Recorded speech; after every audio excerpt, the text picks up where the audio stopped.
अब यहाँ पे देखें, पहले वाले में होता है कि कुछ ना कुछ ड्रॉ करना, उसने ड्रॉ किया इसलिए एरर नहीं है कोई भी। दूसरे में होता है सिर्फ लाइन लगानी, आरी तिरछी डायगोनल हॉरिजॉन्टल जैसे भी वो लाइन लगा रहा है बस लगानी है लाइन, तो उसने लगाई है तो ज़ीरो एरर। दूसरे में भी उसने किसी ना किसी तरह वो बंद किए हुए हैं, क्लोज फिगर्स बनाई हैं इसलिए सर्कल सही है। यहाँ पे दो हैं एरर्स क्योंकि उनकी शेप बिल्कुल ही ख़राब है और इसमें वो अंदर वाले के साथ मर्ज हो रहा है और इसमें ये वाला बंद नहीं है बल्कि थर्ड वाली फिगर सही है। तो सिर्फ यही दो एरर थे इसलिए छोटे छोटे इधर टिक लगाए हैं और 2 एरर्स लिखे हैं। इसी तरह ये था, तीनों एरर हैं। और नेक्स्ट अगर हम पेज देखें तो उसमें भी आपको नजर आएगा तीनों एरर है। अच्छा, इस बच्चे की उम्र सिर्फ 11 साल थी इसलिए सिर्फ इसने 11 तक ही फिगर्स बनाई हैं।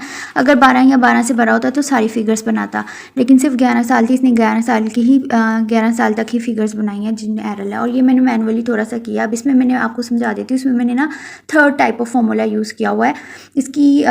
उसमें मैंने क्या किया कि सबसे पहले ऊपर मैंने उसके करेक्ट स्कोर्स रखे हैं, करेक्ट स्कोर्स के बाद टोटल नंबर रखे हैं और टोटल के बाद फिर मैंने उनको ऐड अप करके फिर 100 से माइनस कर दिया था, तो मेरे पास एग्जैक्ट वही आंसर आ गया था जो कि आना चाहिए था। लेकिन आप इसको दूसरी तरह भी कर सकते हैं और वो कैसे कर सकते हैं वो मैं आपको दिखाती हूँ इजी फार्मूला के साथ। इजी फार्मूला इसका ये है, ठीक है। इजी फार्मूला ये कैसे है कि इसमें आपने करेक्ट आइटम्स लिखने हैं और टोटल आइटम्स लिखने हैं। लाइक कि उस बच्चे के करेक्ट आइटम्स सिर्फ 10 हैं।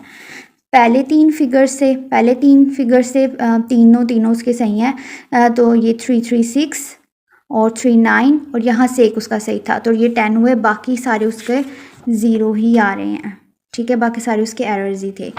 तो इसी तरह यहाँ पे उसके 10 ही सिर्फ करेक्ट आंसर्स हैं और उसकी टोटल फिगर 33 हैं क्योंकि 36 टोटल फिगर्स थी और उसने 12 वालों के ड्रॉ नहीं किए थे, तो यहाँ पे सिर्फ 11 ही उसकी 11 फिगर्स ही ड्रॉ किए हैं, तो 11 जो सी है वो फिर 33, 11 3 33 हो जाता है। उसके बाद फिर जब मैंने इन दोनों को डिवाइड किया तो मेरे पास 3.30 आंसर आ गया, जिसको मैंने 100 से मल्टीप्लाई कर दिया, 30 आंसर आ गया। और कट ऑफ स्कोर 85% है और 85% से कम आ रहा था। इट्स मीन कि उसका आई हैंड कोऑर्डिनेशन जो है वो नॉट इंटैक्ट है।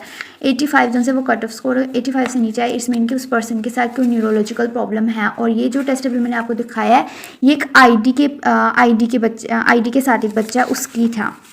ओके, तो अभी आप देख लें यहाँ पे ये जो एक्यूरेसी स्कोरिंग शीट है ना, ये प्रॉपर शीट होती है। मेरे ये बस एक पिक्चर थी, उस पिक्चर का प्रिंट लेके यूज़ कर रही हूँ क्योंकि वो मेरी शीट गुम हो चुकी है। मुझे नहीं पता वो कहाँ गई है, बस नहीं मिली। जब मुझे नहीं चाहिए होगी वो एकदम से मेरी आंखों के सामने आ जाएगी, मुझे चाहिए तो नहीं मिली। कैसे स्कोरिंग शीट है, इसको एक्यूरेसी शीट कहा जाता है, एक्यूरेसी स्कोर्स कहा जाता है, सॉल्यूशन ड्राइंग कोऑर्डिनेशन टेस्ट का। अब इसके ऊपर ना यहाँ पे होते हैं एजेस, ठीक है, और ये 12 साल से ऊपर का हम फिर ये 12 साल वाली ही स्कोर्स देखते हैं। और यहाँ पे हमारे पास होते हैं एरर्स। हमने देखना है कि अच्छा वो बच्चा 11 साल का था जिसका हमने टेस्ट करवाया, अच्छा उसके एरर्स कितने थे। उसके एरर्स स्पोज स्कोर ले रहे हैं हम लोग, स्पोज स्कोर, ठीक है। उसके स्पोज स्कोर्स हमारे पास हैं 20 है, ठीक है। तो 11 साल के बच्चे के 20 में, ठीक है, 11 साल का बच्चा था 20 में यहाँ पे उसका आके रुकता है। यहाँ पे मेरा ख्याल है उसके स्कोर्स आ रहे हैं 23, तो यहाँ पे हैं 25 ही होंगे, तो ये 29 होंगे, ठीक है। तो यहाँ पे हमारे पास जो है वो 29 स्कोर आ रहा है, सॉरी 39 स्कोर आ रहा है। अब 39 स्कोर जो है वो स्टिल कट ऑफ स्कोर से बिलो है। 85 जो है उसका कट ऑफ स्कोर होता है उससे कम है।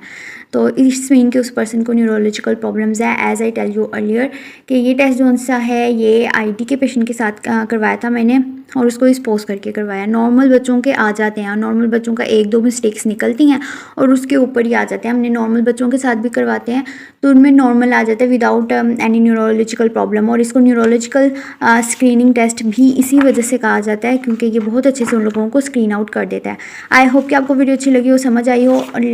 लास्ट बट नॉट लीस्ट ये जो उनसे स्कोर्स है ना यहाँ पे मैंने ऊपर नीचे किए हैं, इसके वैसे 23 एरर्स हैं। 23 एरर्स में यहाँ पे 29 या 30 ही स्कोर आएगा जो कि उधर हमारे पास आया है, ठीक है। जो उधर हमारे पास स्कोर आया है वही स्कोर इधर आएगा। लेकिन मैंने इसलिए ऊपर दिखाया कि कम से कम इस शीट में स्कोर है क्योंकि वो वैसे स्कोर इधर लिखे नहीं हुए थे, वैसे इधर ब्लैंक स्पेस आ जाती थी, इसलिए फिर मैंने मैनुअली उसके स्कोर कैलकुलेट किए थे। वैसे नॉर्मली अगर हम जब मेरे पास शीट नहीं होती मैं मैनुअली करके पूरा रिकॉर्ड कीपिंग के एक आइडिया हो जाए इतना स्कोर आ रहा है करके फिर मैं मैनुअल से टैली कर लेती होती हूँ, तो सिमिलर स्कोर्स होते हैं। गारंटीड बात है कि स्कोर सिमिलर होंगे।